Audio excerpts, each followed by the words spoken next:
Hey, it's not doing the thing that it did last time. Hell yeah.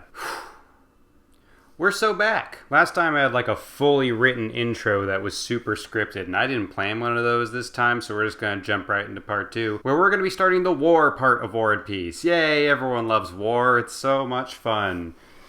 That's why I brought this. I opened this bottle 3 or 4 months ago, and I tried to put the cork back on, and that's not really how corks work if you don't have like one of those corker thingies. The fake plastic rubber cork thingies. I don't have one of those, so I just shoved the original cork sort of back on top, and I don't think it was airtight. Would this wine make me sick if it's gone bad and gone sour? I looked it up, and no, not any more than normal wine could make me sick. Like, it might make me throw up because it tastes bad or because it's alcohol, but that's normal poisoning. That's not food poisoning. I'll be fine. And also note, there's been an editing cut. Maybe I poured this all out and replaced it with grape juice. It's fine to drink alcohol on YouTube. I found that out. I don't know why I was so worried about that, but now I've established a bit. So this might not be wine, and I'm just going to keep saying that it might not be wine for some reason. There's definitely something floating in here, and I'm just going to tell myself it's a piece of the cork. The cork of the grape juice.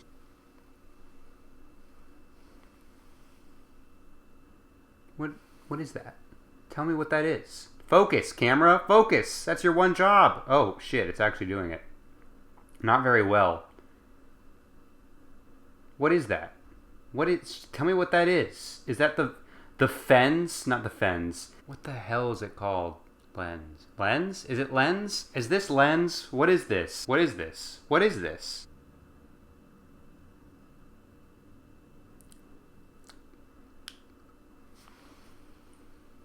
I learned my lesson from last time. I'm only sipping/drinking in between chapters. There's like 16 chapters in this book. Again, book meaning like as in books of the Bible. It's not the whole novel. Book 2 is what we're covering today. And there are 21 chapters in it. I'll be pacing myself today. I'm not going to go as buck wild as last time, because now we're into it. Now we're easing into things. Now I know my pace. But I still got to start off strong, right? That doesn't taste... It's not like sour. It doesn't taste particularly good either. I think I got it right on the cusp of it starting to go like down the drain, but wine's wine. All right, War and Peace. Last we left off, a lot of different things were happening. Let's go ahead and get our board out. Pierre Bezukhov had just recently become an official Bezukhov instead of just being a bastard son. He got legitimized and also became the heir to Count Cyril's fortune. He's dead now. He died. Not Pierre. The Count died.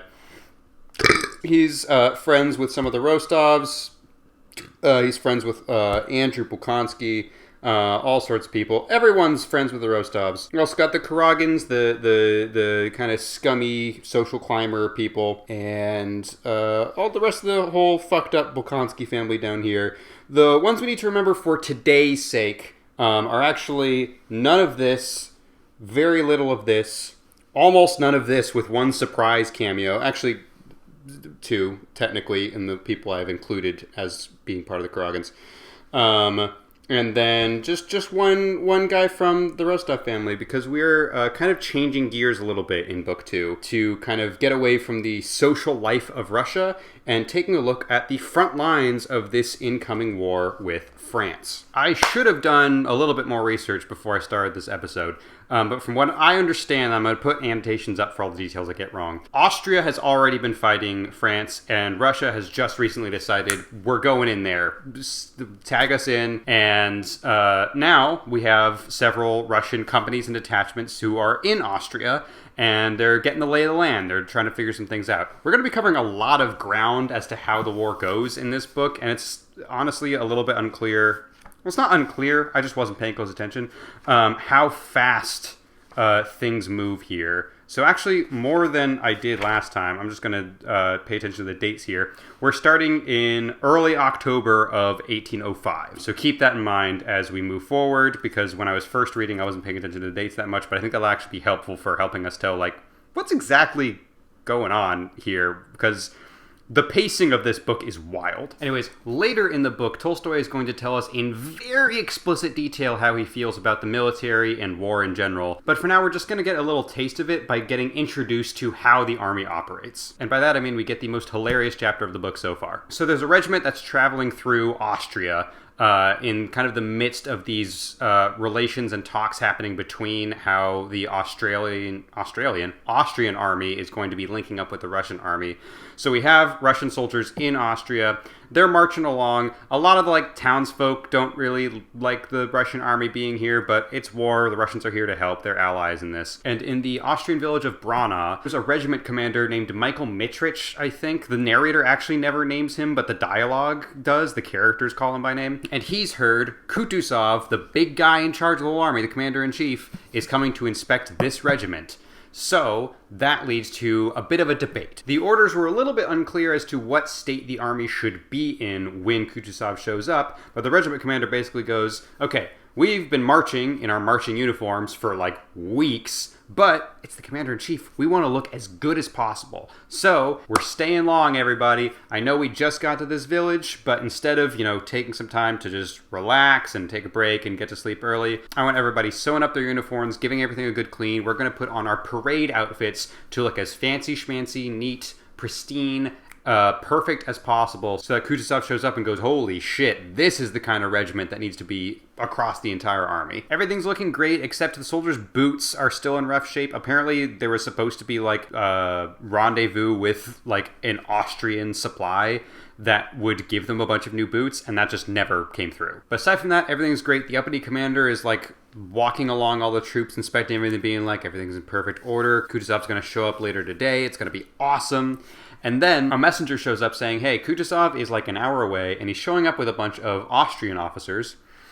And he actually doesn't think that Russia and Austria should be teaming up as far as putting their armies together. They're on the same side of the war. They're all fighting France. But Kutuzov thinks that it's actually going to be detrimental to the Russians' efforts in fighting the war if they have to chain themselves to all of the same military movements that the Austrian army is doing. And apparently Kutuzov's plan is to take all the Austrian officers to look at the Russian regiments and basically go, look guys, my boys have been marching for weeks. We're just not in good fighting shape yet. We need a little bit longer. You just go do your own thing, and then once we're ready, we'll do our thing. We just don't need to be teaming up yet. That's just not the vibe for right now. So, sorry, give my boys a break because they've been on the road for forever. And they basically get a direct order saying, make sure the troops look as shitty as possible. Make sure it looks like they have been marching for days and they haven't had a chance to do anything or clean anything up. I need them looking as rowdy and rough and dirty as possible. I need some dirty boys. Oh, God. And when's he going to show up? He's showing up in an hour. Holy shit. Everybody get your dirty uniforms on. Everybody change out of the parade shit. Get all your raggedy ass uniforms back on and look as shitty as possible. The commander's going to be here in an hour. Complete manic mayhem, all the soldiers completely changing gear and trying to look as miserable as possible, which honestly, that part's pretty easy because they have been traveling for weeks. They are tired as hell. Everybody gets in uniform. The commander starts walking over because everybody still needs to be in uniform. They just need to be shitty uniforms. And he starts yelling at everyone for not being in the correct uniform. At one point, he sees a private in the infantry wearing an officer's uniform. He's like, what the hell are you doing here? And his little assistant is like, you specifically told him he was allowed to do that? That's Dolokhov. Now, I'm sure everyone remembers every single character from the board, but just in case we need a quick refresher, Dolokhov is buddies with the Karagins. He's also pretty good friends with Pierre. He's kind of one of those drinking buddies that's been causing a ruckus, and in fact, recently got demoted from being an officer. Now he's back down to the infantry. So that's why he has a officer's uniform, and he wants to keep wearing it, even though technically it's not his rank right now. Commander yells at Dolokhov to change, and Dolokhov just stares him down and goes, I'm not going to be insulted here. And there's a weird standoff of Dolokhov technically doesn't have any power in the situation, but his big dick energy is enough to make the commander go, take the coat off, but I'll stop yelling at you. I'll leave you alone aside from that, and just walks off. Like, it was going to be like a complete dressing down, and Dolokhov just goes, not today, buddy. He does have to change uniforms, but he is able to avoid the kind of humiliation that was going to come if the commander had his way. Chapter 1 down. Time for a sip. I gotta make sure I'm hydrating. Gotta wash out all that grape juice with something. In the middle of that whole exchange of them all being proud of how happy and pristine all the uniforms are right before they get the news they're supposed to change, there's like a weird exchange where the assistant walks up to the commander, Michael Mitrich, and is just like, we had our hands full last night. However, I think the regiment is not a bad one, eh? The battalion commander perceived the jovial irony and laughed. And then the assistant says, it would not be turned off the field even on the Saratzen Meadow. What? Asked the commander.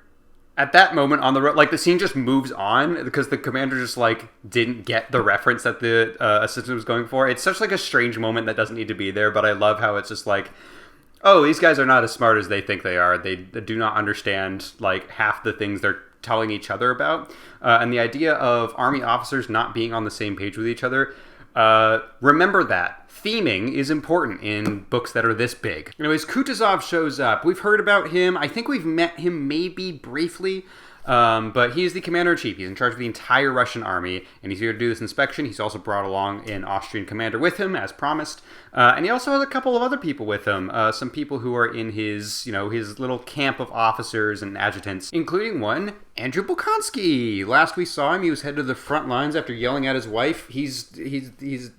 He's working on his character development. He'll get better. Last we saw him, he was head of the front lines. Here he is. We know that his father sent him with a letter saying, like, hey, this letter will basically get you any position in the army you want. He was able to basically be the chief of staff to the commander-in-chief. That's basically what his role is. He's there to help out, send messages as needed, help coordinate, help strategize. And he seems fairly content with where he's at. We're going to be exploring how he feels a little bit later. But he's here, and he's chilling, and he's helping out. We also meet two of Andrew's buddies. There's Nesvitsky, who is kind of this jovial, kind of a Falstaff type character. And then there's Zherkov, who's a little bit snarky, always has a quip. And that's like a pair of those two guys, that trope. They're just kind of always around, not really goofing off, but they're kind of fun characters that are there to just offer commentary and help out with administrative affairs, and all the while kind of offering their side commentary. Meanwhile, now that Kutuzov is here, the regiment commander that's been yelling at all his troops for not doing the thing that he didn't tell them to do, is now like a huge kiss ass for Kutuzov. A very big Tom Wamsgans energy from this guy of like bullying the people beneath him, but then anyone who has more power than him, he's like, oh yeah, I will do anything you need, just trust me, I got you. Kutuzov doesn't really care. He seems just pretty focused on the task at hand. He starts talking to some of the officers. A lot of them he's served with in a previous war, the Turkish War, I think it is. And anytime he recognizes someone, he's like, oh, okay, hey, it's good to see you. How are you doing?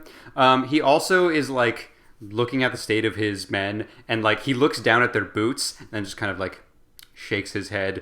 The narration mentions it's like he's not trying to pin blame on anyone, but like there's a little bit of the Austrians were supposed to resupply the Russian army with boots. And remember, there's an Austrian commander here who's here to kind of assess whether or not it's a good idea to directly team up with each other.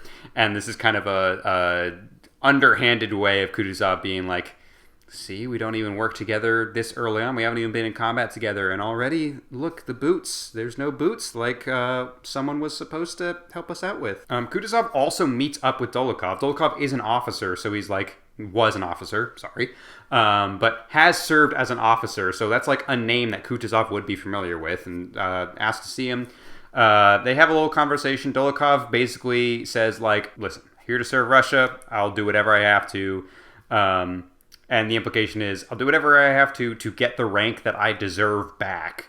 And Kutuzov goes, all right, sounds good. Do some heroics, and yeah, he'll probably be an officer again. Also, Zherkov, who again is kind of buddies with Bolkonsky, has also in the past been a drinking buddy with Dolokhov. He's been a part of that whole kind of gang. Starts chatting things up with Dolokhov and being like, hey, how have you been? How are things going? I'm working with Kutuzov now. It's been awesome. But how are things here on, kind of the front lines? And Dolokhov is very just kind of cold and direct with all his responses. There's multiple points where Tolstoy notes that there's just an awkward silence where nobody's saying anything, and Zherkov keeps trying to restart the conversation, and it is not working. Dolokhov seems like he's really not having it. So you can tell there's some resentment of Dolokhov having been demoted, and definitely this feeling of like, I should be higher up the ladder than I currently am. Anyways, now we've met some new characters. I'll go ahead and take a sip now because that's the end of our chapter 2. But again, I like to cast characters as they come. I think it's fun to like envision an actor in the role. So for Kutuzov, I've always pictured Adrian McLaughlin, not sure exactly how to pronounce it. I don't know him from anything except playing Stalin in The Death of Stalin. But I think he served really well as just kind of this Russian leader, I guess. I don't know. He's good at doing that. So I don't know. I picture how Stalin looked in that movie, and I'm like, that look and that kind of vibe, that's how I think Kutuzov should be. Not in terms of being a dictator. Kutuzov is actually, you can tell Tolstoy has a lot of respect for Kutuzov. But I don't know. Just the aura of that. I don't know. I don't need to explain myself. I picture David Harbour as Nesvitsky. He's just kind of this big, jovial guy who's happy to be there, happy to serve, and kind of, he's very, very like Red Guardian specifically. Like that's kind of how you can envision Nesvitsky. Another Russian, I didn't even like, it wasn't because David Harbour has played a Russian before, but like there is a pretty good parallel there for the vibes of Nesvitsky. And then for Zherkov, we'll see that he's pretty snarky, and he's always like, he always has some snide comments. So I've got Kieran Culkin. I just mentioned Tom Wambsgans, so I guess I'm on a Succession headspace right now. And in terms of where they fit, kind of running out of space here. And this whole like web we've got going is kind of like for the social life in Russia, how all these families are connecting, and the army doesn't have anything to do with that. I just wish there was some other cool theme I could use to talk about all the military characters and how they relate to each other. Oh shit, is that a chessboard? Anyways, I opened this up today, and there were instructions inside for how to play chess and checkers, which, like, I guess, like, yeah, those should be there, because it might be someone's first time ever playing chess, but that just felt so strange to me, because I feel like chess is just one of those things that needs to be taught by your dad, or like a paternal figure in your life. That's just how you learn how chess works. So it's strange to be like, in the same way that you could buy a modern board game and get the instruction manual, it's like, here are the rules of chess, here are all the components, here's how you place the pieces. I don't know, I'd never thought about that before. As mentioned, we've moved on to the war section of War and Peace. Now, chess is a game of strategy and skill. It is a one-on-one game where both of you start with the exact same amount of power. It is a game of thinking ahead of your opponent, and every single choice that you make will determine how the rest of the game plays out. And you can think 15 moves ahead in order to figure out how you're going to approach certain things. You need to put years of practice into this to even have a shot of becoming a grandmaster. Beginners might sometimes get lucky, but more often than not, the more skilled and experienced you are, the more effort you've put into this game over the years, the more likely you are to win, because the more you know exactly how every single game you're going to play will turn out in the end. And it's for all those reasons that Tolstoy would be rolling in his grave if he saw me using chess as a metaphor for war. War is hectic and chaotic, and sometimes a strategy that worked at one point is not going to fly the second time around. A lot of times, things are unfair and uneven, and they all come down to luck. And sometimes one side is practically already lost before the game has even started. I'm going to be using this chess metaphor throughout the series because I think it's cool and visually stimulating. But I should bear in mind that I will probably be comparing a lot of battles to like a specific setup on the board, and those setups are not going to have any relation to how an actual game of chess could be played. I'm not going to pay attention to if it's even possible to have the pieces where they are when the battle begins, because that's not how war works. Sometimes you start the battle with no rooks and no bishops and no knights, and your queen is already about to get taken. That's how war works, and I hope Tolstoy will forgive me for using this because I just think it's a cool visual metaphor. Chess! Chess! So let's explore the metaphor. Who's who in this scenario? Well, first off, we need to determine who is which team. I think France should definitely be the white side of chess because white goes first. France is definitely making the first move here, and a lot of the Russian military movements are simply reactionary to whatever Napoleon is up to in the given moment. I think it only makes sense that Napoleon is the king, but he's like a king that can move like a queen. Napoleon himself moves aggressively. He's willing to be near the front lines. He's not just hanging back the entire time.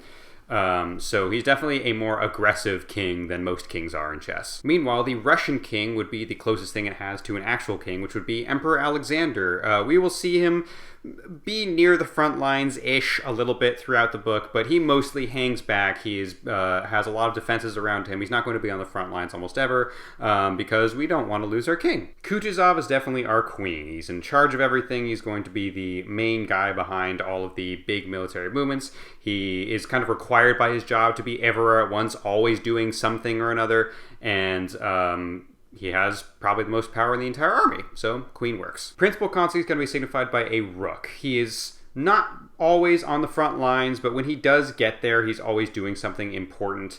And when he's being held in reserves, a lot of times he's feeling a little bit antsy about it. He feels like he should be doing something more, which is how I feel when I'm playing chess. I feel like I need to be using my rooks more. Rooks have always actually been my favorite chess piece. I just think they're neat. And I think Andrew probably feels the same way. He feels like he has a lot of potential, but is kind of stifled a little bit in the same way that rooks are often stifled by their movement, even though once they have the freedom to move around, they can be a really heavy hitter. Nesvitsky and Zherkov are our bishops. I'm not like a big chess player, but generally in my experience, the bishops you kind of use for defense and maybe setting up moves in your offense, but you're not usually sending them all the way to the front unless you're in the middle of initiating a really big move. That's kind of how these two are. They're like important players on the battlefield, but they're not usually like up at the front doing a lot. They're usually hanging back and helping out in an auxiliary administrative role. And just like the playing cards from last time, we'll be adding a couple of more pieces to the board as we go. Anyways, after the entire like regiment inspection thing, Kutuzov takes the Austrian commander like into a little building so they can chat and basically discuss if this alliance is actually a good idea. Both of them are on the surface fairly polite about the whole thing of like, yeah, on the one hand, this would be nice, but on the other hand, we have to consider all of these things. But you can also tell both of them have an underlying, not resentment necessarily, but they're really not pleased with each other. Kutuzov is really hoping that he can just kind of cut ties with the Austrian army and just kind of take the Russian army to go do its own thing.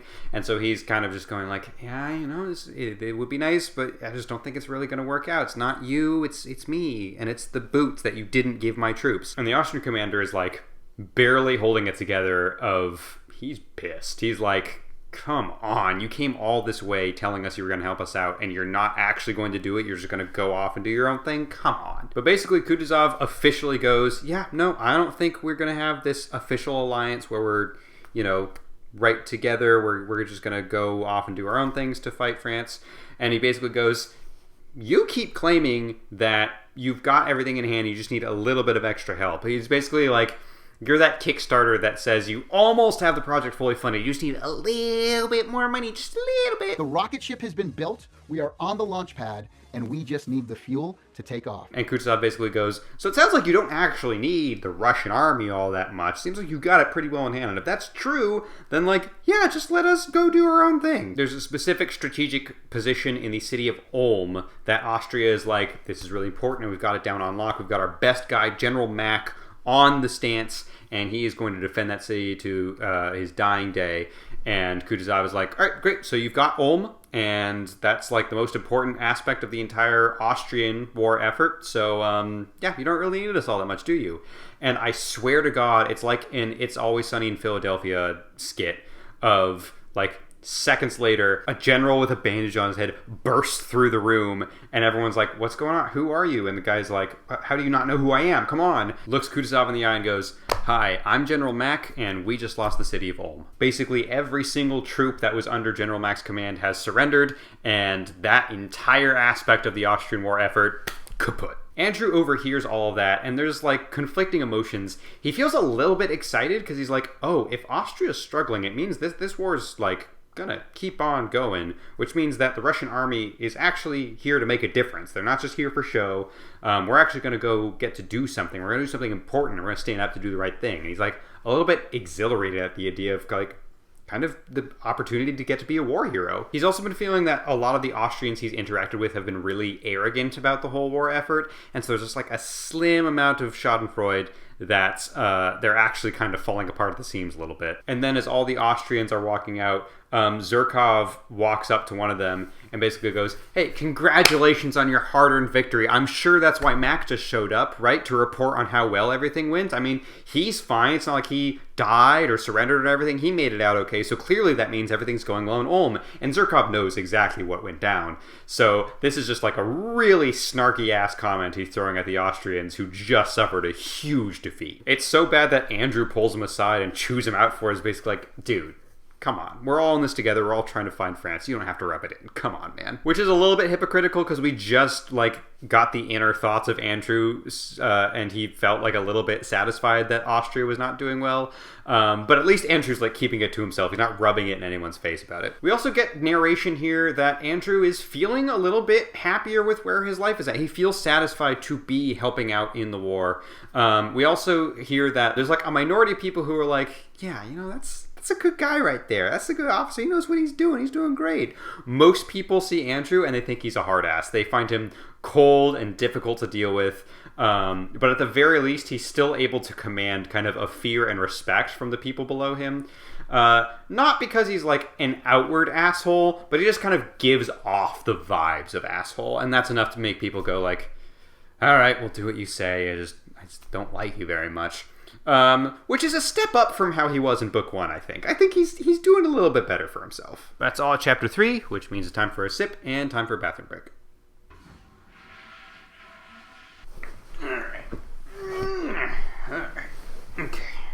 Alright, moving on to chapter 4. We move on to another part of the Russian army. There's a cavalry unit in the German village of Salzenek. And here we meet up with Nicholas Rostov. He's one of the sons of the Rostov family. He's the one that's in love with his cousin, but aside from that, he's pretty chill and we kind of like him. This chapter happens on the same day as everything that happened last chapter, but he's off somewhere else. He doesn't hear the news. He's hanging with, I think technically he's superior at this point in time, but really they're just best buds. Denisov, he is another hussar, a cavalry unit in the Russian army. Denisov is kind of an interesting character. He has some kind of speech impediment, and in this version of the book, he basically talks like Elmer Fudd. It's spelled, all of his words are spelled like with a lot of W's. You see, my friend, we sleep when we don't love. We are children of the dust. But one falls in love, and one is a god, one as pure as on the first day of creation. That's literally, pure is spelled P-U-A apostrophe. Like, that's just how it's written. Also interesting, if you're a fan of the Comet of 1812 musical, you might recognize that line. Pierre never says that. That's a Denisov line, and the fact that it just shows up here instead of ever in the point where the musical is, like, adapting from is a little bit funny. Anyways, Denisov and Rostov have been gaming and gambling. Denisov has not been doing very well, but he's got like a little coin purse. He's still got some money. He's not completely broke. And he basically goes, "Hey Nicholas, could you count how much money I have? I just need to make sure that I know where all my finances are at." Right as Lieutenant Telyanin shows up. Now, pretty much everyone hates Telyanin. He shows up and Denisov and Nicholas both look at each other and are like, "Ugh, this fucker." But he just has like a quick conversation. They talk about horses for a couple minutes, and then Telyanin heads out. And then Denisov goes, Where are my coins? Didn't we just count them? Where did they go?" And Nicholas is like, "I put them under the pillow. Are they not under the pillow? They're not under the pillow anymore." And Dev's like, "No, they're missing." Nicholas goes, "Well, there's a pretty short suspect list as to where the coins might have been stolen off to." So Nicholas rides after Telyanin, gets in his face, and is basically like, "Hey, Denisov's coins. What happened?" Telyanin brazenly pretends like nothing is wrong until Nicholas directly says, "I know you fucking stole the coins, you fucker. Give them back." And then at that point, Telyanin just like completely breaks down and is like, "Okay, I have this coin purse, no idea where it came from, even though it looks exactly like Denisov's. But he basically just pulls that like defense of that one tweet of like, I'm just a little guy, you can't beat me up, I'm just a little guy. And just like in the tweet, it fucking works. Nicholas looks at it and is just like, yeah, fine, fuck, keep keep the coins, I don't care, fuck you, and walks off. But now that we've met some members of the cavalry, I'm going to go ahead and tell you, Nicholas Rostov, our good old buddy from book 1, is going to be one of our Black Knights, as well as Denisov. They are both hussars, they are both riding horses into battle, and again, not a professional chess player by any means, but in my experience, knights are usually, as far as the back line of pieces is concerned, those are ones that you are sending up front and starting to do a lot of damage as soon as possible, because you can kind of, because of their unique way of moving around, you can skirmish really easily and take pieces that are otherwise pretty well defended. And that's how we're going to see these two characters be used. They are going to be far more than like Bolkonsky, and certainly more than Nesvitsky and Zherkov. They're going to be actually like fighting, shooting guns, riding directly towards the enemy in a way that is pretty exciting. And we'll get to see that in this very installment of the series. Why did I say installment? That sounds British. This episode, this video that you're currently watching, the one that's for book 2. Anyways, in the next chapter, Nicholas Rostov gets kind of dressed down a little bit for so brazenly yelling at someone who I believe is his superior. He's a lieutenant and Nicholas is a cadet. So even though he was like fairly justified morally, it's still like not great to just go yell at a lieutenant, hey, I know you stole some money. Nicholas is told to apologize. Nicholas goes, listen, I feel like I'm owed an apology. I'm probably not going to get it. I know I'm just a cadet, but no, I'm not apologizing for this shit. And he doesn't like get in trouble for it, but we kind of get this idea of, again, as a reminder, Nicholas Rostov is Adolin Kolin. He's just kind of this good-hearted but very hot-headed, brash, doesn't always think things through, always wants to fight people. We just kind of get a reiteration of that in this chapter. Like, that's who this character is. But for the sake of making sure the regiment like looks cohesive as one big unit, the commanders are able to basically talk Nicholas down into letting this go, letting the topic drop. Nobody has to apologize to anybody. Let's just pretend it never happened. And Nicholas is like, fine. And then Zherkov shows up, and he comes in and basically goes, hey, we are going to war officially. There's going to be like a specific spot where we think we're probably going to do battle. You guys are up. Get ready to go. And a couple of people, like Denisov and Nicholas, hear that and are just like, nah, there's no way. What the hell are you talking about? It's way too soon for that. And another person comes in and goes, no, that's all real. And Denisov and Nicholas are like, hell yeah, let's get in there. There's kind of an energy of excitement that they're finally going to be able to get to do something instead of just marching around all day. Chapter 6, we proceed to the village of Enns, which is kind of where people are expecting this first battle to take place. It is very interesting. I feel like a lot of adaptations and depictions of war, especially from around this time period, don't really depict how often both sides of the army know when there's going to be a fight, generally speaking, and where the fight is going to be. Usually it's treated as like this complete surprise. I feel like, maybe I'm making that up, but I feel like a lot of times it's seen as very arbitrary, and there's actually a strange amount of like, well, this is the position we're going to defend, which means that we know the army's coming this way, so this is where we're going to fight them. Like, we just, like, you can kind of predict that fairly easily. It is a lot more difficult to have surprises and ambushes when we're talking about the size of armies that are at play here in the Napoleonic Wars. So this is on October 23rd, so it's now been a couple of weeks. We're anticipating first contact with the enemy, but it still hasn't happened yet. We're still prepping. This is also interesting, the first time Tolstoy says our troops. For the first several chapters, he's just been referring to the army, the commanders, all these sorts of things. And now that we're like actually with the infantry and the cavalry and the people who are actually going to be putting their lives on the line every single time one of these battles happens, Tolstoy calls them our troops. There's kind of a camaraderie there, which I think is really, really interesting because Tolstoy did serve on the front lines. Again, not in this war, in a war that happened several decades later, but you can sense among the people who are actually like low enough on the ladder to be risking their lives every single time a battle happens, Tolstoy does feel a connection there and is like, those guys, I respect those guys. They're great. As we will continually see throughout the book, Tolstoy does not have a very high opinion of Russian high command and the people who are actually in charge of making the decisions of the army. He doesn't care for them very often. Anyways, here in the village, Nesvitsky is chilling out with the artillery. It's interesting enough, like I just mentioned, in terms of like being able to do anything like a surprise with armies of this size. They're in the village. They can see the French. Like, they're within eye shot of everything that is happening here. But the battle hasn't started yet. We're still just kind of chilling because the orders haven't been given yet. And it's just, I don't know. I just think that's such a fascinating aspect of war that is no longer really the case at any point. But, you know, in 1700s, 1800s, you could just see the enemy and be like, well, we're not firing guns yet. We'll wait until there's like official orders to do so. Obviously, it's going to happen at some point. We're not just going to walk past each other. But we're just chilling for now because that's what the orders are. I don't know. I just think that's such like a liminal space of warfare that I think is really, really fascinating. And this book has several instances of it that I think are really interesting. Anyway, Nesvitsky is making a couple of snide comments. He sees an Austrian castle and he's like, would love to live there. He sees a nunnery and he's like, I'll have to go pay them a visit at some point. Just kind of snarking and chilling. And again, it's such a casual vibe to the atmosphere of the enemy is right there, and they're just kind of waiting for something to happen. And eventually, they hear gunfire, and they hear, okay, the French have started to move, they're coming in for an attack, now's the time to get started. The artillery is currently too far away to actually reach the French, but Nesvitsky goes, just fire off a cannon shot anyways. It's going to get the troops riled up. It's going to get the people going. And they do, and it works. Just hearing a Russian cannon firing gets a lot of the troops going like, hell yeah, we're in it. And off they head to go to war.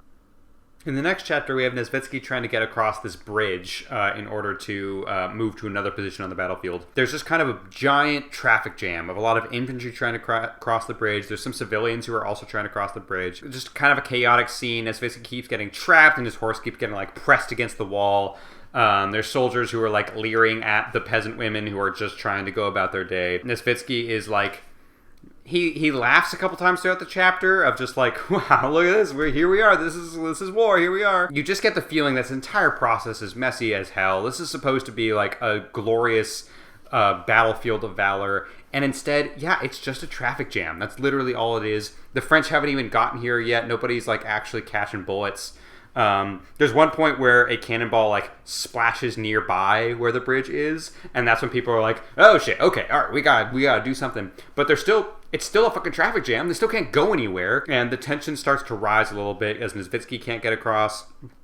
He runs into Denisov, who is also here being like, get the fuck out of the way. Me and my horse buddies have a plan, and we gotta get somewhere. We have orders to be somewhere. They meet up for a little bit. There's a little bit of snarkiness between Nesvitsky and Denisov of like, no, Denisov, you're not even drunk yet. And Denisov's like, yeah, I don't even have time to drink these days. Eventually, they are able to clear the way, and both of them are able to get where they're supposed to be going.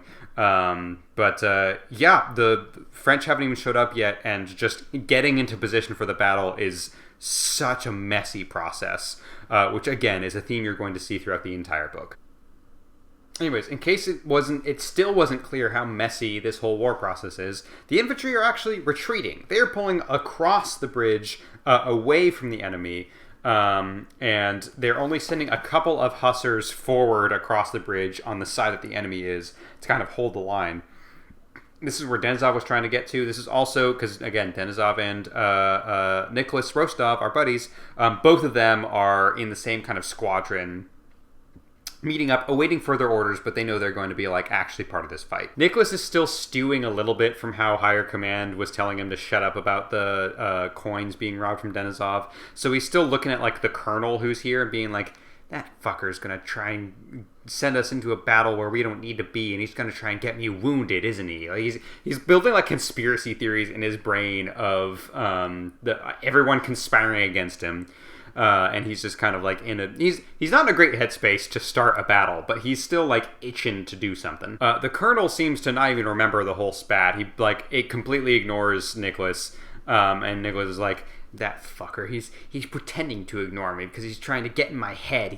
He's in my fucking head, man. The colonel's like, okay, we might end up retreating, and Nicholas is like, that fucker, he's trying to get me to retreat to make me look like a coward. Oh, that dastardly colonel, I'm gonna get back at him. I'm starting to realize like Nicholas also needs therapy. Everyone in the book needs therapy. Andrew most of all. Pierre definitely needs some. Nicholas, like, nothing's even happened to him yet, and like he's also already there. Anyways, Nesvitsky and Zherkov show up to talk to this colonel. It's slightly mentioned, and I'm only saying this because it'll be important later. Zherkov was basically like, listen, I don't want to be on these front lines anymore, man. I need a better position. I'm going to be a staff to this General Bagration guy. I'm just going to chill with him for a while.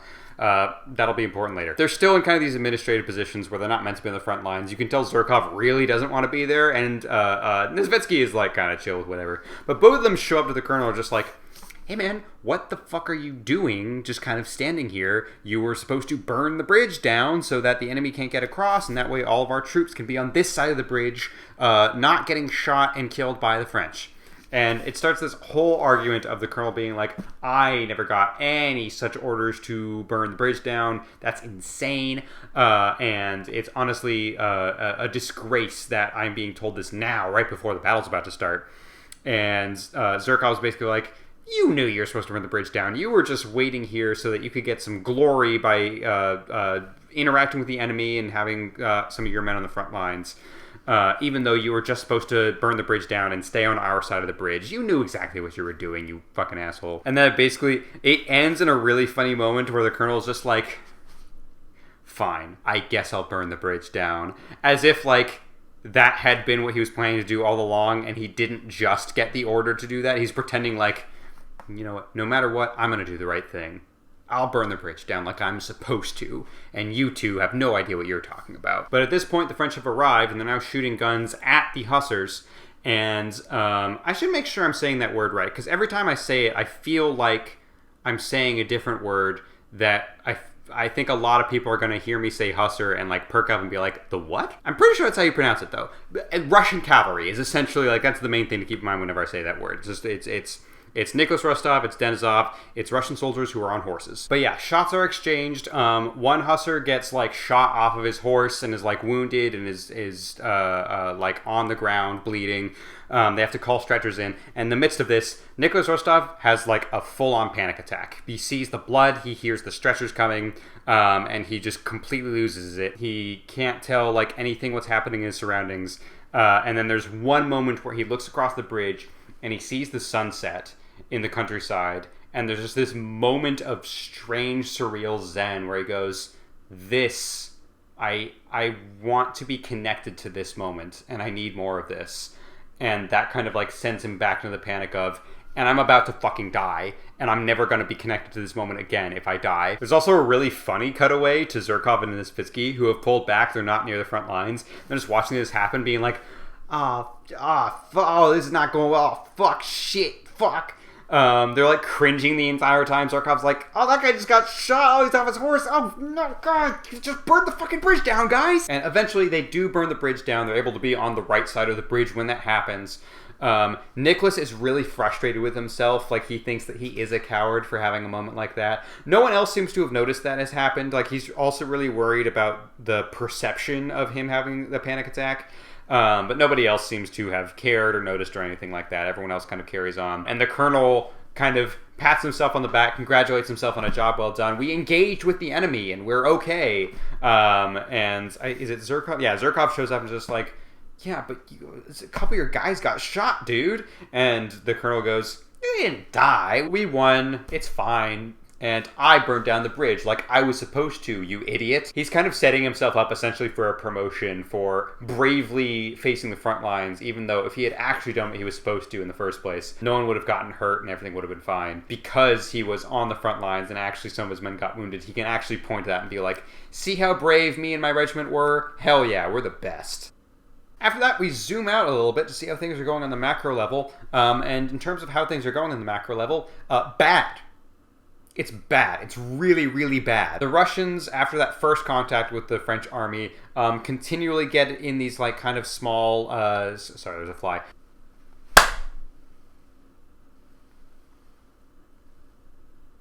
I don't know if I got it, but it's not here anymore. So I must scare it away. Nope. Fuck. Shit.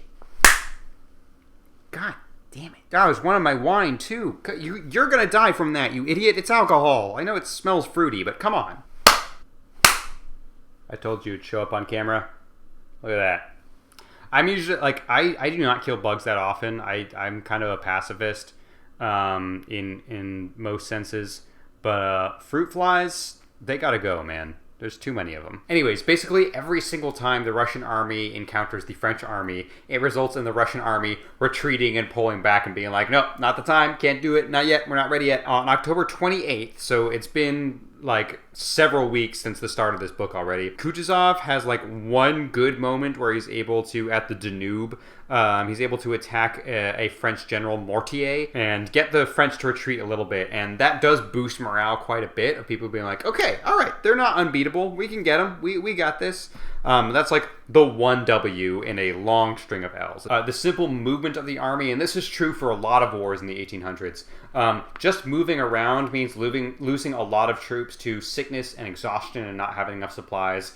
There's like a really dark description of how a lot of wounded and sick soldiers are left behind in the retreats in the hopes that the French army will take care of them. Like, they're prisoners of war, but at least the French army has the supplies necessary to feed them, which we don't. It's a pretty harrowing thought. It's war's bad. Anyways, after this one victory, Prince Andrew is sent off to go deliver the news to the Austrian emperor, which is a pretty big job, and Andrew's kind of hoping that delivering the news on its own might be able to give him a promotion.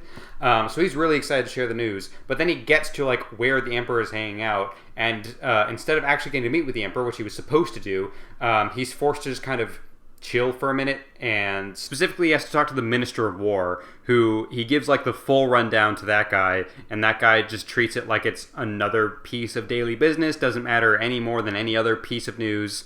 And Andrew's like really annoyed at that. He was really excited to share this news with some of the Austrian bigwigs, and now it's just all the wind gets taken out of his sails by this. In fact, it's also mentioned Prince Andrew was serving alongside General Schmidt, who I think might be German, but he was like close buddies. No, he's Austrian. Okay, he was an Austrian general who died in battle, like while Prince Andrew was nearby.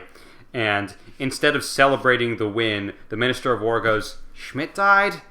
Fuck, damn it." Andrew's like, "But listen, sorry, but we won. Like, that's pretty cool, right?" And the Austrians do not seem to be taking it that way. The minister gives Andrew this kind of half promise of like, you'll probably be able to talk to the emperor tomorrow, but like, your job's pretty much done. You've told me, like, you can leave if you want to. Andrew does not handle that well. We get a lot of insight into Andrew in this chapter. Along the way, on the road to see the Austrian emperor, he passes by a couple of other soldiers that have been fighting on the front lines somewhere else, and they're wounded. He gives them like a couple of coins for their trouble. But then they're like, so what's going on? You probably know more than we do. And Andrew goes, good news, things are going well. And the soldiers are like, care to elaborate? And Andrew goes, nope, no time, gotta go. We get the feeling that like he's a good-hearted guy, but he's also not full of himself, but a little bit full of what his job is and like what he's planning to do in the war. Like he kind of feels like every single thing he does is the most important thing to the war effort. And so he can get a little bit self-absorbed at points. But again, I think he's doing better here than he is in book one because he's been looking for a purpose and he's finally found one. So he's doing all right. He's a pretty good guy, but he has a tendency to take things personally where he really doesn't need to. In the next chapter, Andrew spends time with his good old friend Bilibin, who we have not met yet, I don't think, but he's a diplomat. So he's not going to be in the army at any point. He's never going to be serving in the military. But he's still up to date on like the politics of the war and how Russian is faring and everything. I think the vibe we're supposed to get from Bilibin is that he's annoying and that he's always got a silly quip that we're supposed to roll our eyes at. But I kind of love this guy. I think he's great. I just think he's very charming. He's very good at keeping it real. I love it whenever Bilibin shows up. Basically, Andrew goes, yeah, I got fucking blown off by the Minister of War, and I'm really upset about it.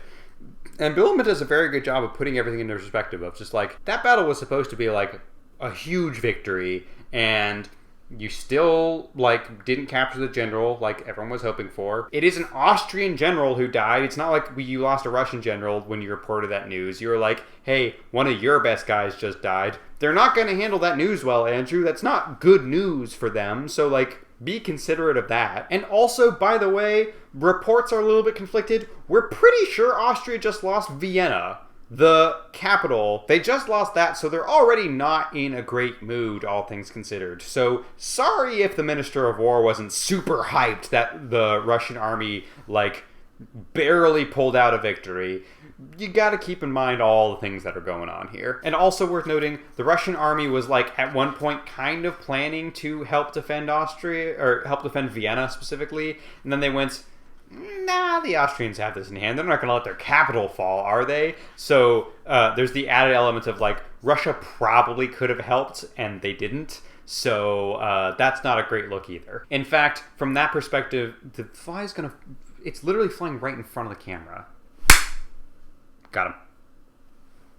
Yeah, with Vienna being potentially lost, it kind of feels like you're rubbing it in to be like, hey, by the way, the Russians did something kind of cool in the midst of this terrible news that Austria is getting from the rest of the battlefront. Also, the Austrians are talking with Prussia to see if they can form an alliance and see if Prussia can still maintain things, because if Prussia falls through, at this point, it's basically, the thinking is, the war is practically over if Prussia can't maintain the war effort anymore. Austria just got the equivalent of being like, hey, both of your parents just died in a horrible car wreck. Also, your house burnt down a little. It's actively burning down, actually. And most of your belongings were stolen. So even if we can put the fire out, you're still not going to have any of your stuff with you.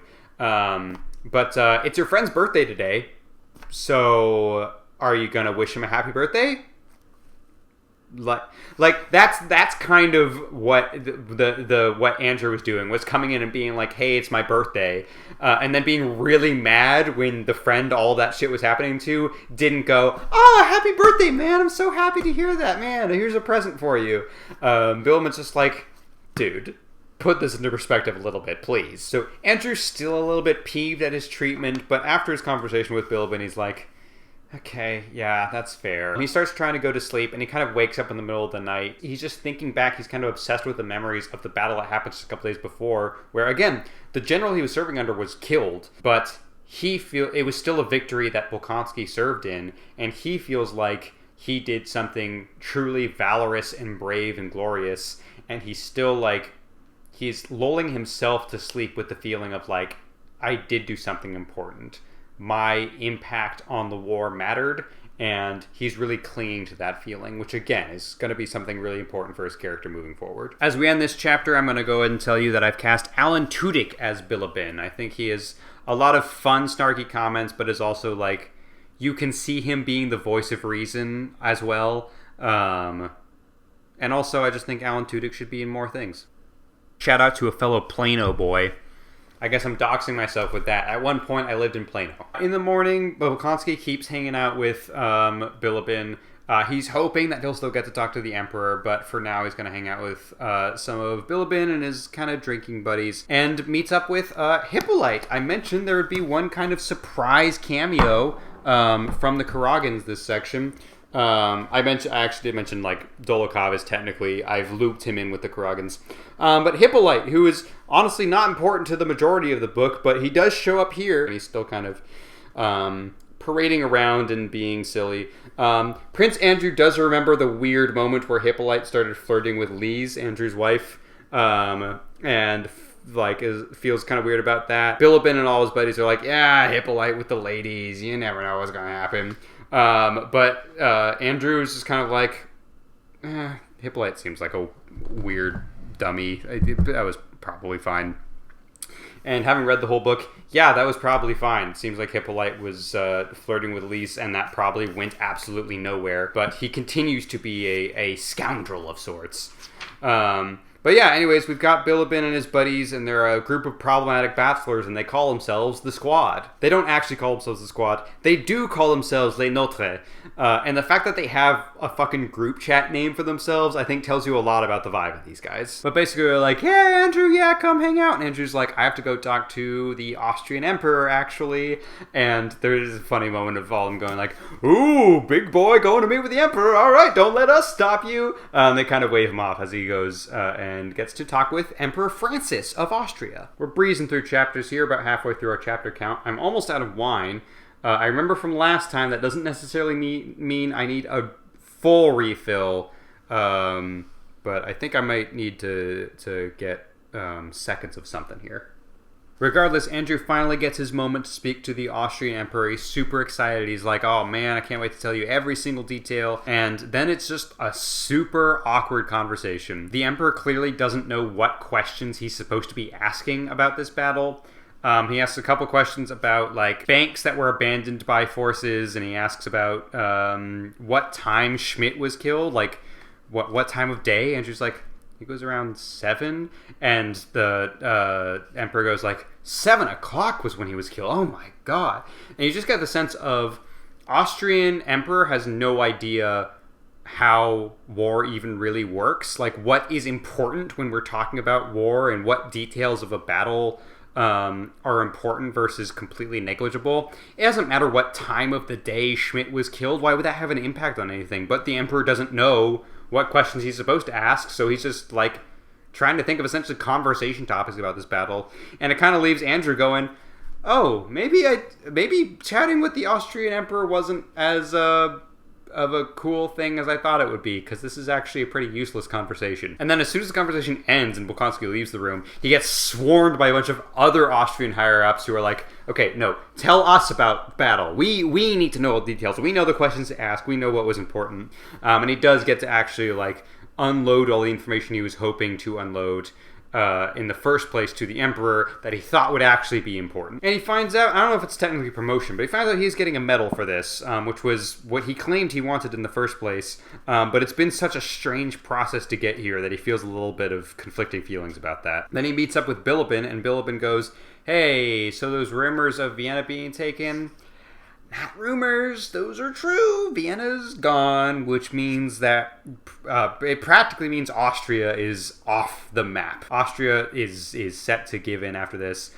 He also goes into detail of exactly how this went down, because it turns out that France was able to completely defeat this entire section of the Austrian army with war crimes. There's a General Murat, or Murat, I don't know if the T is pronounced there.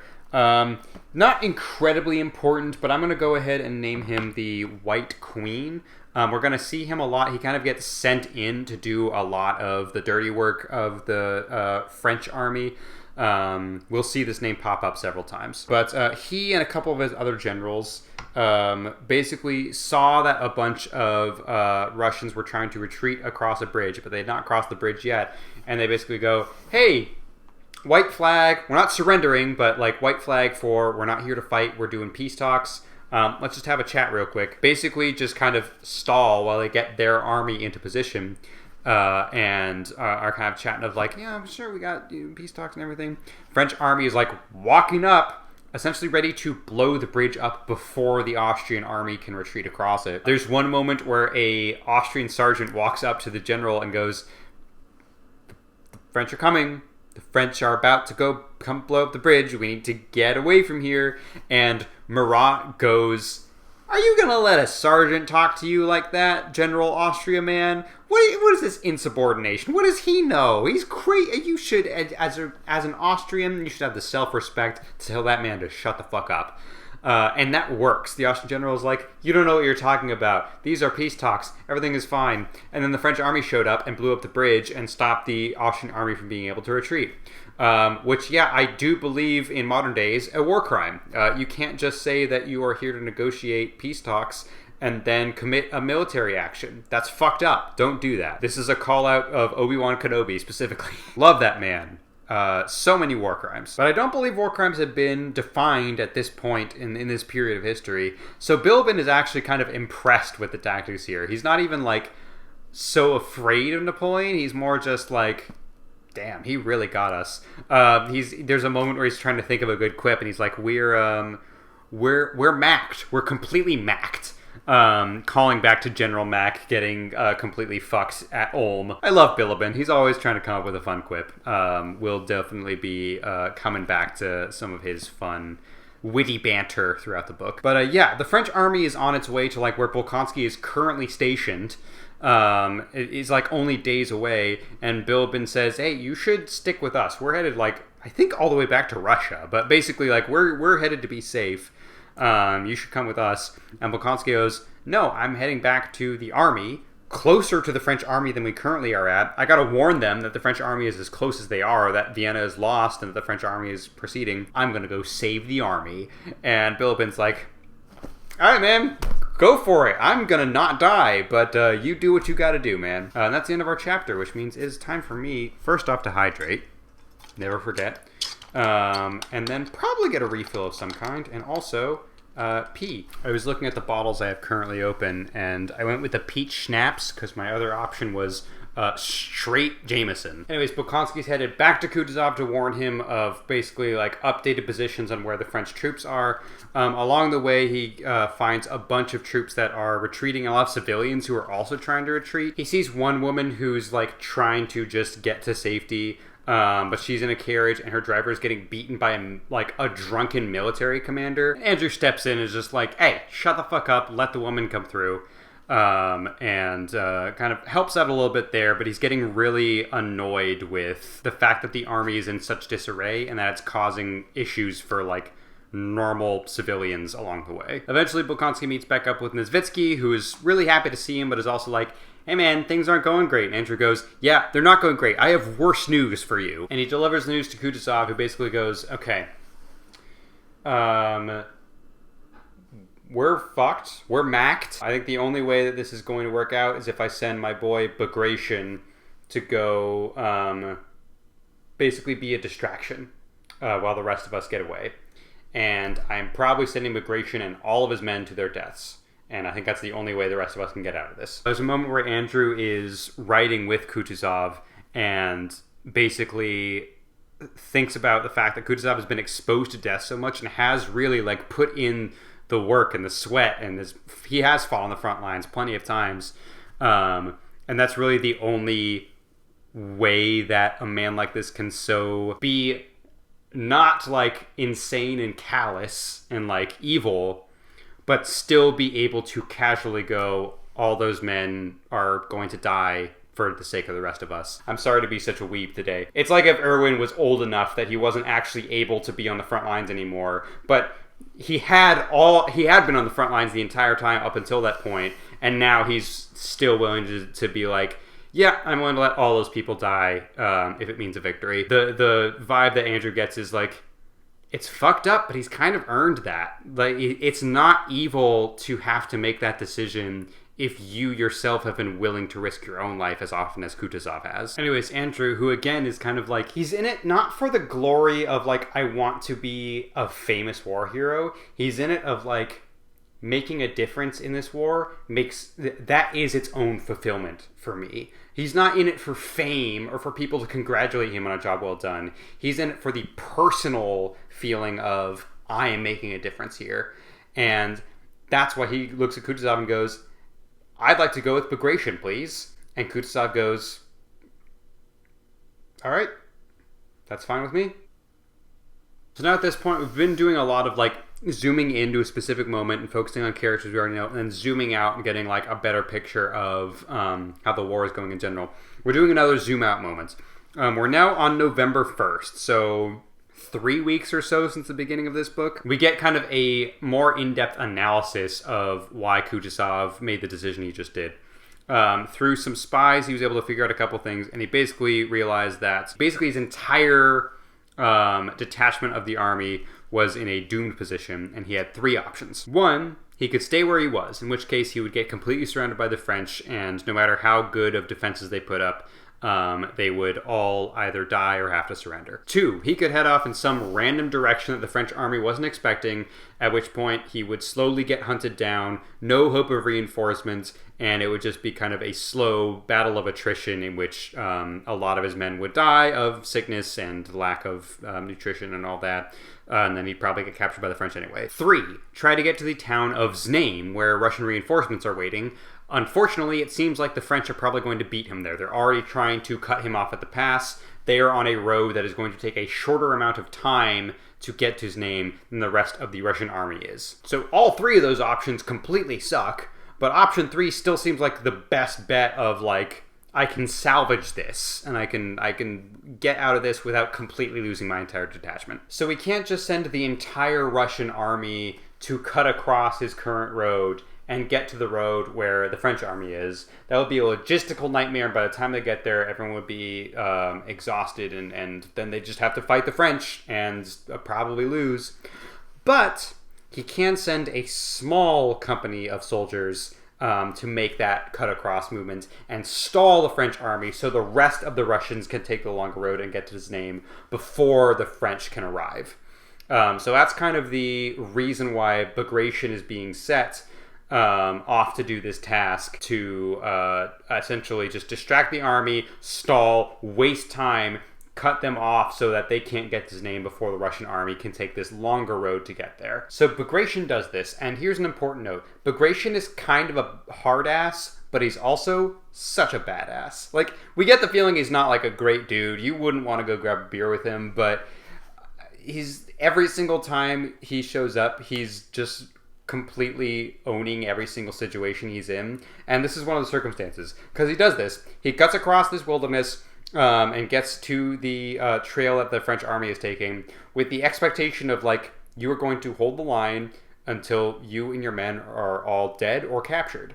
Your job is simply to waste the French army's time. And they get there, and Marat, remember War Crimes guy, the French chess queen, pretended to surrender and said, hey, not surrender, but pretended to have peace talks and basically be like, hey, we can just talk things out, in order to get his men ready for a skirmish. He sees Bagration and his men, and he assumes, well, we can't see past all those soldiers, because it's still a sizable regiment of soldiers that Bagration is leading. He's like, that's probably the whole Russian army. We found them. We got them. Great job, guys. We just need to stop them from retreating fast, so let's just do the same shit again. And he says, ceasefire, white flag, let's have some peace talks. And he basically goes, yeah, 3-day ceasefire. What he doesn't know is that he's dealing with just Bagration and his guys, not the entire army. So Bagration goes, 3-day armistice where we have peace talks? Sounds good to me, buddy. And is completely successful in stalling the French army, while also not even getting in a big fight, and is able to not have a lot of his men die or be captured or anything. Like, it's actually kind of a dream scenario for this whole distraction plan, because the French talked themselves into not doing anything for 3 straight days. Eventually, word of this gets back to Napoleon himself, and Napoleon, I swear to God, writes a letter to Marat basically saying, fine, I'll do it myself. He's basically like, I know exactly what's going on here. I know we tricked the Austrians at Vienna, but you're the one being tricked here, Marat. And if you don't fix this, I'm coming in to take care of it myself. In fact, actually, he doesn't say it in the letter. He just says, fix this right now, sends the letter, and then a couple hours later goes, no, fuck this. I'm heading in to handle this myself. I know it's kind of silly. That Thanos comparison is really apt, because we keep hearing about how Napoleon is this terrifying force. And then we get the line at the end of this chapter of Bagration's 4,000 men merrily lighted campfires, dried and warmed themselves, cooked their porridge for the first time for 3 days, and not one of them knew or imagined what was in store for them. Right after we found out that Napoleon himself is headed for the battlefield, it really like sets up the tension of like, oh shit, this is about to get real. So as we know from where we last left off, Andrew Bolkonsky is here with Bagration's army. He was like, I want to serve with them. I want to make a difference in this war. He's high enough up the ladder that he's able to speak to Bagration directly. And Bagration basically goes, I don't know if you're in this for like just a medal or if you actually want to make a difference. I'll give you your option. If you want to be in the rear guard and just kind of chill in the back, like you do whatever you do. You're also like allowed to serve at the front lines if you want. I'm not going to stop you. He obviously hasn't gotten word that Napoleon himself is showing up to direct things, so he thinks there probably will be some kind of engagement with the enemy today, but he doesn't expect it to be a big one. He's like, it's probably going to be a small skirmish. And then both sides will retreat back to their front lines and we'll be okay. Andrew takes a tour of the camp. He sees some soldiers trading with the locals. He sees one soldier getting whipped for stealing. He sees a couple that are like kind of exchanging thoughts and it wasn't a fruit fly. There was a little tiny bug. I don't know what it was. I just meant to kind of push it off the page, but I squished it instead. I'm sorry, buddy. He sees a lot of soldiers that are just kind of chilling. A couple of them are drinking vodka. A couple of them are just kind of exchanging like thoughts on philosophy and stuff. A lot of soldiers who just don't really... It hasn't really hit them that like this is a war. They're just kind of waiting for the next thing to happen. He also, again, this liminal space idea, the front lines, again, battle hasn't broken out yet, but front lines are close enough that the Russian soldiers can walk up to like the front of their defenses and the French soldiers can walk to the front of their defenses and they can talk. They can have a full conversation. And Andrew sees that happening and goes, who the fuck is... Oh, it's Dolokhov. Dolokov's over there. Dolokhov is just, like, at the front, and he's just chatting with the French soldiers. Giving, like, friendly taunts to them, but nothing, like, to, like, piss them off or anything. Just kind of chilling. I guess he does say that he wants to skin Napoleon alive or something. But he's just kind of chilling and talking to the French. And Tolstoy notes that, like, it almost feels... It's not camaraderie, but the exchanges between these troops feels almost like any day they might just pack up their cannons and their muskets, just head the other way, because there's no reason to fight, because we're just talking to each other. And the chapter ends on, but they didn't pack up the cannons. The cannons stayed. God, I love this book. Anyways, now that we've met Bagration in the flesh, Kutuzov and Bagration, a couple of the other like high-ranking Russian officials, these are all real people that existed. Most of the lower-level ones, the Rostovs and the Bolkonskis and all these, like, those are all fictional characters. But a lot of times when we're talking about the politics and military side of this story, a lot of these are real people that Tolstoy is talking about here, which explains why I have a very specific casting for Bagration, because Bagration looks like this.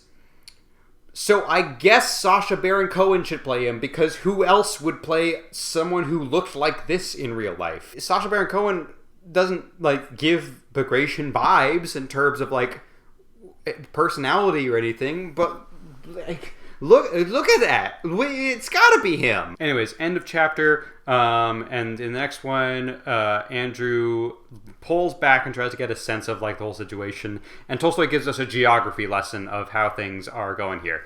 So the Russian army has the high ground, which of course means they're going to win the fight. Unfortunately, you got Russian army at the... I've got a cushion. Maybe this will help. This will not help. I assure you this won't help. Russians are at the top of the hill, and that's good. That gives them good artillery positions and good like muskets positions. It's good to have the high ground. Memes aside, like that's a generally good place to be in for a battle, especially in like the 1800s. French army's down here.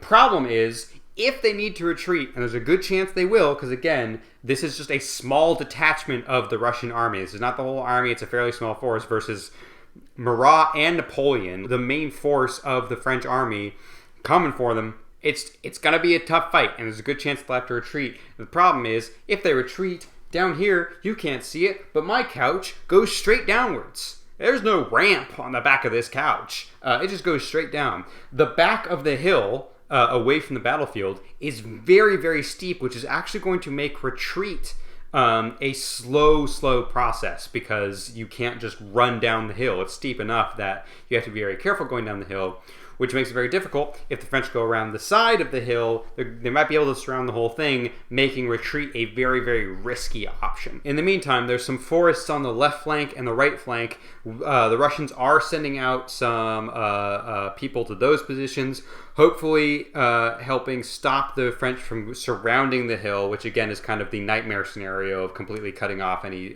semblance of retreat. We'll see if that is going to work out very well. The Russians have essentially they've got a good advantage to the start of the battle, but if at any point the French start to get the advantage, that's really bad news. They know ahead of time that the battle could flip very easily to being a very, bad news situation for the Russian side. This whole time, Andrew is also like brainstorming. He's going full, sorry for the weeb moments, he's going full Deku of like thinking about previous battles and thinking of how this compares to those and what kind of pro tips the army might be able to do. And he's hoping to deploy those to give the army a better sense of direction on how to handle this upcoming fight. He's thinking about all these different what-if scenarios. He's hanging out at the top of this hill. He starts talking to Tushin, who is an artillery officer in charge of all the cannons. And Tushin starts talking about like the fear of the unknown. He starts philosophizing, and just kind of taking all that in. When all of a sudden, boom, cannonball hits, and the battle is on. Tushin is a relatively small role, but he will be important for the next couple of chapters. I've cast Barry Keoghan as Tushin. I think the more we find out about his character, the more people will be like, oh yeah, that works. But we'll get into that later. Andrew rides off to find Bagration, and they immediately head back to Tushin's artillery unit to kind of get a sense of the situation. And Tushin has decided, hey, the French are coming through this little village here, and that's kind of like their main point of approach for this battle. We're going to just set fire to the village. We can do that with our cannons. We've got the artillery for that. So they've just started setting fire to the entire village, which basically makes things very hectic for the main French approach trying to come up the hill. And Bagration shows up and goes, good work. Again, don't know if war crimes have been defined yet. Don't know if that classifies as one. Not even sure if there are still people living in those buildings or if they've all evacuated. But strategically, burning down the village, great job. Also hanging out with all the officers, there's like this accountant. What's his deal? Yeah, he's an accountant. And he's just here being like, oh, I really want to see what life on the front lines is like. I can't wait to see what war is like. There's a really creepy moment where a Cossack dies in front of him, and he just walks up to the body and looks at it and goes, fascinating. I don't think this guy ever shows up again, but it's really creepy how he's just this person who has no interest in actually fighting, no interest in committing to the war effort. He's just here to feel the vibes of the war, and even when he's directly exposed to the horrific reality of it, he just goes, interesting. I don't know, there's so many moments in this book that are just so strange and surreal, and also they feel so real. Like, I imagine Tolstoy probably met someone like that when he was serving on the front lines, and that's where this moment came from. Because, yeah, I can absolutely imagine someone doing that. And, like, that's kind of disturbing. It's weird. It's so strange, and yet it feels so real. Anyways, the battle's not going great. Those flanking positions that I mentioned, not going good. Bagration keeps getting reports that the right flank is being outflanked. The French are just simply going around more. So that's not going great. Left flank is also fighting a bunch of resistance. We hear that Dolokhov is actually in that group, so that's, character that we care about. Oh no, now we care more. But that's also not going great.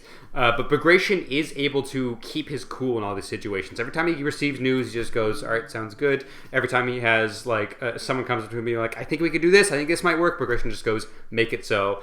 He's very just upfront, calm, collected, and keeping his cool in this entire situation. And we get the commentary of, that's helpful. It's really good to have a commander who is able to just stay chill. Even situations that seem to be going badly, whoever can just keep his wits about him, very helpful for the people directly below him to go, okay, we've got this under control. It's not terrible. We're going to be okay. They send their orders to the other troops who go, oh, there's a plan? All right, sounds good. Way better than the alternate scenario of someone at the top panicking, which is a cascade failure of every single other person going, oh, we're fucked, we're so macked now. Yeah, Bagration is pretty badass. Speaking of Bagration being a badass, he heads directly to the front lines, keeps coming across injured soldiers and trying to get a better feel for exactly how the battlefield is going. He comes across one regiment that's completely in chaos. The regiment commander is like, yeah, we got attacked by some cavalry, but we were able to drive them off, and we're just retreating to get a better sense of our surroundings. And it's exceedingly obvious that that's not what happened. It was complete chaos, and as soon as the French cavalry showed up, this regiment just completely scattered. But it's the middle of a fight, so you can't just call him out for trying to pretend like he was a hero. You just got to keep moving, being like, all right, here's your new orders, do this now. And Bagration just does that and keeps moving on because that's what you got to do. Andrew calls in 2 other companies to help reinforce this position. And there's a weird, like, catch-22 moment of the companies are marching in, like, formation and trying to keep to this, like, very regimented 1, 2, 3, 4, and cans are firing and muskets are firing and people in this company are dropping left and right, and you just have to keep marching. 1, 2, 3, 4, 1, 2, 3, 4. The surreality, what's the noun for surreal? I don't know. The surreal nature of war is very well communicated in this book. And I think that's, again, helped by the fact that Tolstoy actually fought on the front lines. Not in this war, different war, but a lot of overlapping feelings of it's pure chaos, and the idea that you can even attempt to maintain order is laughable. And the fact that you have to march in formation in order to get into position, even though the guy right next to you just got shot in the face with a cannonball, and your only option is hut 2, 3, 4. Like, there's something so surreal and strange and disturbing about that this book really nails. A couple of the lower officers are like, Bagration, you can't be on the front lines. You have to go back so you can lead the troops. And Bagration, again, hard ass but badass, just goes, nah, fuck off. He gets everyone in position and he leads the charge of the infantry against the French forces and is willing to serve on those front lines as well. We love to see it. Things are still not going great. The flanks are not going okay, but Bagration is keeping things under control, and the Russians still have the high ground. So everything's we're still kind of on that teetering edge of Russian is still holding that advantage it had at the start of the fight, even though the rest of the fight is not going so well. So it still could go either way. Speaking of those flanks, though, they're having a really bad time. Things are going badly. Bagration talks to Zhirkov, who, remember back when I was like, hey, don't forget that Zhirkov said, I don't want to be on the front lines anymore. I'm going to go serve for this Bagration guy instead. Little did Zhirkov know, oh God, I got paired with Commander Irwin. I am going to be on the front lines, goddammit. Bagration says, hey, Zhirkov, you got to go tell the flank to get these updated orders because they're completely in disarray. I can tell from here that they need some more direction. So you got to get on that right now. Specifically, it is time for left flank to retreat. Like, we need to, like, pull back and try to fortify our position elsewhere because where we're currently at, it's not working. Zhirkov completely chickens out and keeps, like, conveniently getting lost or conveniently going, well, the commander's probably already retreated, so they might be over here, further away from the front line. I don't have to go all the way to the front line, surely, because that's not where the commanders are. So I don't have to go there. He doesn't ignore his duties, but he tricks himself into thinking, I'll still be able to surely achieve the orders I just got sent to carry out. And he never does, because he is not actually willing to put himself in any kind of danger. Meantime, these two commanders on the left front fucking hate each other, and they're constantly sniping with each other and being like, well, I knew that I'm supposed to do that. Well, I can do that, and I'm better at you than this. And they're just completely at odds with each other, and they're not getting any orders from above because Zhirkov didn't actually show up where he was supposed to give them the updated orders. So left flank is in complete disarray because everything's going wrong. In fact, they're so inefficient at this that there's a good portion of the infantry on the left flank that don't even know the battle has commenced until the French are in sight firing bullets at their faces. Nicholas Rostov is also in this left flank with the cavalry, and he gets the order to charge and he goes, oh, finally, I can prove myself in battle. That panic attack was a one-time instance, and I just know every single time I head into battle from here on out, I'm going to be the most heroic I can ever be, and I'm just going to charge in, and it's another It's Always Sunny meme. Nicholas immediately has his horse shot out from under him. He falls down, he sprains his arm, and he's completely disoriented and he has no idea where he is. He looks around, several of his other comrades are in the same position and they're actively getting captured by the French. He runs away thinking, I'm screwed, it's over, it's so over. And like at the last seconds, right as the French are about to get him, the French start getting shot and he finds out that he has actually gotten past a next line of defenses, and there's some Russian sharpshooters who are giving him covering fire, and he's able to get to safety. Yeah, that didn't go well for Nicholas Rostov. He's having a really bad time. That's the end of our chapter. We're actually getting very close to the end of book 2 because it basically ends as soon as this battle does. Things are going bad for the Russians, and as noted, once things start going bad for the Russians because of the way the battlefield is, that means it's going to continually get worse and worse for the Russians, which means this battle's probably going to be over in the near future. Anyways, the infantry general on this left flank, who has been fucking around with the cavalry general, I think those are the two people that were arguing, but one of the commanders goes like, oh shit, we should probably retreat, which is what Zherkov was supposed to tell them, but Zherkov didn't go anywhere near them, so they never knew that that was the official order. He starts trying to get people to retreat, but it's way too late, and everything is fucked for the infantry here. It's all going bad. But we kind of like zoom around the battlefield, and we get a couple of like zoom-ins on like, oh, but this person's being badass, and this person's being badass.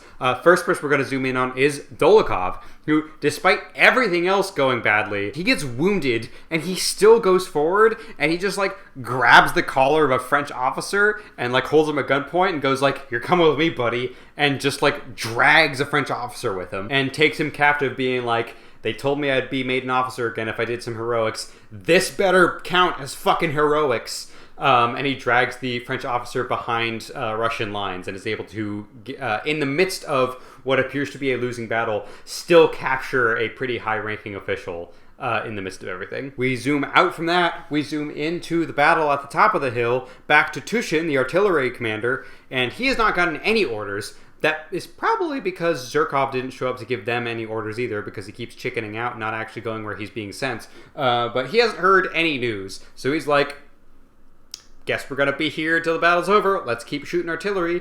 And it's badass and disturbing all in the same scene. It's really, really cool. Tushin and all of his artillery commanders become like the epitome of the phrase well-oiled machine. All of them just keep like putting in more shells, firing more on the French troops, slightly adjusting aim, firing more, setting fire to more things. They just enter this string in the middle of this battle that's going horribly. Both flanks are being overtaken. The French are advancing up the hill, and the artillery unit is in this moment of zen. Like, there's just a complete synthesis of fire cannon, shoot on French, reload, fire again. Everything's going well. They're all completely chill. Nobody's panicking. Everything's being okay. People are dying all around them. Doesn't matter. Keep firing the cannons. That's the job. There's like a surreal moment where Tushin looks around and he smells the smoke of the cannons, and he's like, it's some really nice cigar smoke I'm smelling. And he sees the cannonballs of the French cannons, and he's like, some kickballs. We should throw some kickballs back at the French.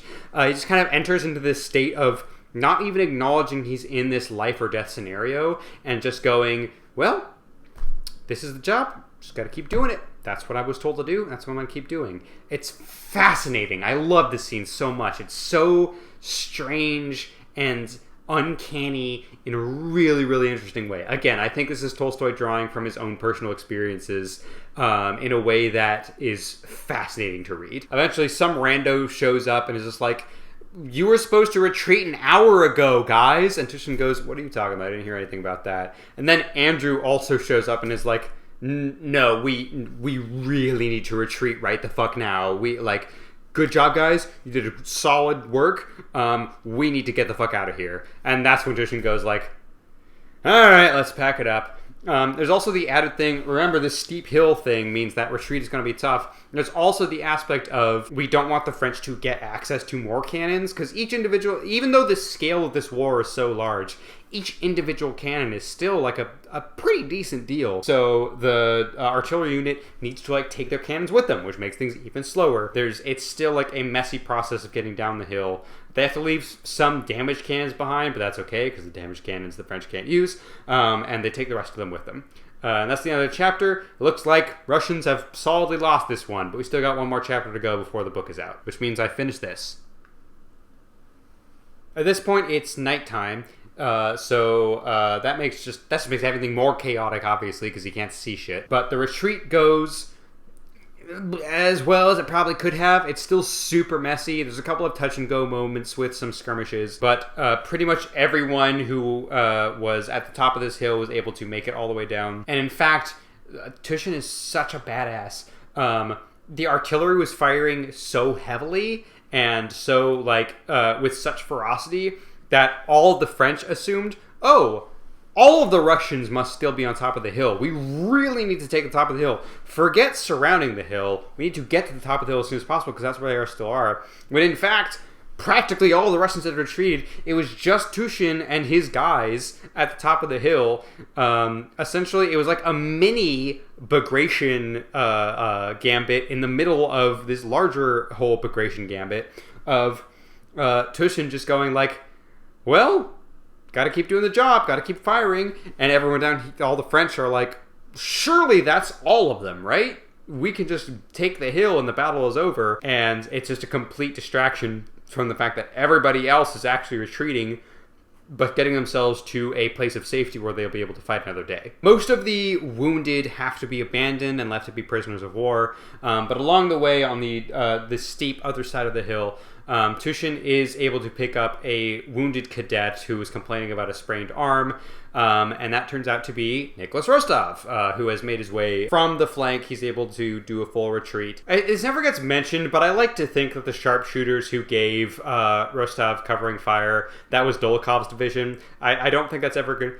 I don't think it's ever confirmed, but I think that's cool because Dolokov's part of the infantry. I think the sharpshooters are also part of the infantry.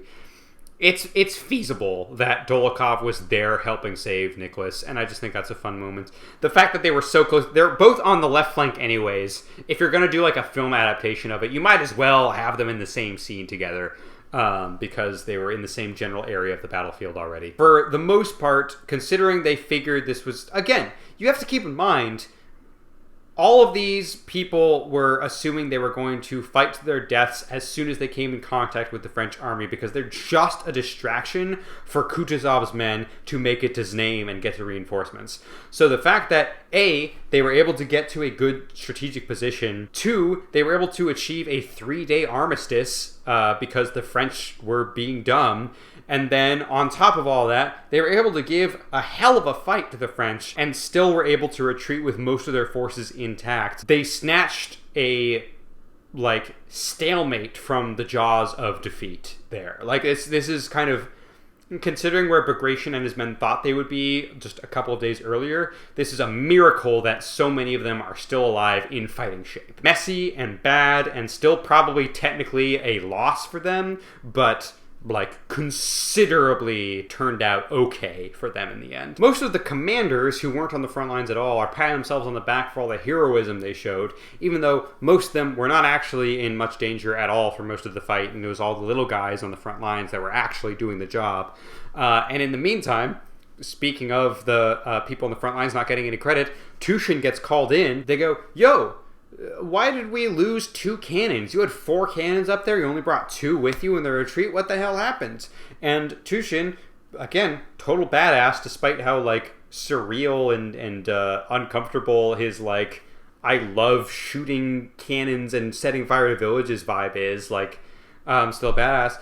He doesn't want any of his men to take the fall for this. So he's just like, yeah, I left the cannons behind. Sorry about that. And that just happens. And Andrew has to step up and be like, no, this man fucking saved half the detachment here. It was his bravery and his heroism on the hill, shooting all the French and refusing to retreat even when things were looking really rough, that let everyone else actually retreat and live to fight another day. How dare you say that this guy is responsible for something bad happening? He's the only reason this fight went as well as it did. Tushin is obviously thankful for somebody standing up for him, but Andrew actually does not take any comfort in standing up for the little guy here. Andrew walks away from this whole meeting and goes, fuck, all the bigwigs think that they're hot shit, but then anytime anything goes wrong, they blame it on the little guys? Andrew has built up this vision of war being this grand, glorious thing where everybody is a hero, and he's finding out that, no, the people in charge really kind of suck. They're kind of terrible. Bagration's kind of a badass. He led the infantry charge. That's great. All the other officers, though, they're assholes, and they think so highly of themselves, and they think so lowly of the people who are actually putting in the work that Andrew starts to become really disillusioned with this idea of what he thought war was versus how it actually turns out, which is a messy clusterfuck where the people at the bottom of the ladder either die or get blamed for everything that goes wrong, and the people at the top of the ladder pat themselves on the back for a job well done, even when things completely go to shit. Andrew doesn't like that, very understandably. Meanwhile, Nicholas Rostov is here thinking about, for the second time in a row, he's completely buffed it. He had a panic attack the first time. Second time, he immediately got wounded before he can do anything. And he's just kind of like curled up in a ball, also having this feeling of disillusionment about how war really functions and how nobody here really cares about him. He's friends with Denisov, but that's about it. He could die at any moment and no one would shed a tear for him here. And more than anything, he just wants to go home where he knows he's actually loved. And that's where we leave all of our named characters for book 2. The last note of slight comfort we get is that the French do not commit to a second assault on this detachment of the French army, and Bagration and all of his men and Andrew and Nicholas are able to eventually reconvene with Kutuzov back in his name. And despite how horrific the war actually was, and how chaotic and messy and stressful and anxiety-inducing everything is, all things considered, that Bagration diversion ended up being a resounding success. And the French army was stalled, and the Russian army was able to reconvene and get its reinforcements. And I think it says something that is the only kind of, like, victory that the Russians are able to cling to and go, okay, that went as well as it possibly could have, and it was still some of the most fucked up shit that some of these characters have seen in their entire life. This book has a lot to say about war, and I think this book is the novel War and Peace has a lot to say about war, and honestly, not that much to say about peace, although it does have some nice things to say about peace. A lot to say about war, and I think this book, book 2, this section of the novel, is a very good introduction to how war is chaos. War is a situation where it is hopeless to expect anything to go according to plan, and the people in charge are going to always think that they did the right thing, and anything that went wrong is the fault of the people who died. It is a messy, very disturbing mentality to be in for weeks and months at a time. And that was 1 month of the Napoleonic Wars, and we're going to get to see years of it throughout this novel. That was book 2 of War and Peace. Again, I don't have a lot of scripted segments to close things out here. Thank you for joining me and my little fun chess metaphor. Why am I holding up General Marat? That's not the most important person here. Who should I give a shout out to? Bolkonsky. You know what? Fuck it. I'll do what the Russian officers never would. Let's give a shout out to all the pawns in this war. They're the ones who actually make a difference. I think you can really tell in the way that Tolstoy writes. These are the people who actually deserve respect and honor and valor for their deeds. And you never hear about that. It's always the famous people, the generals and the officers and the people who actually very rarely risk their lives. Those are the ones that get all the rewards and all the medals. And in the meantime, they're willing to send so many of these people to their deaths because that's what war is. And I think both I and Tolstoy can agree that is a damn shame. So we'll be back next time. I don't even remember what book 3 is about. Hopefully it'll be a little bit more fun, because I think we get to head back to the more chill vibes of life in Moscow and Petersburg and everybody chilling out. Yeah, the first 2 words of chapter 1 are Prince Vasili, and anytime that fucker's around, you know, okay, this doesn't really matter. Not in comparison to people dying. Vasili's just kind of doing his own asshole thing, and he can just go do that. So, yeah. I don't know. I don't have an outro. Bye. Ridiculed and laughed at, wearing clown shoes. Is this how I die. Furious and reckless, sick with booze. I drank considerably less this time, but the first time I did it, I had to do it over the course of 2 nights because I got too drunk the first time.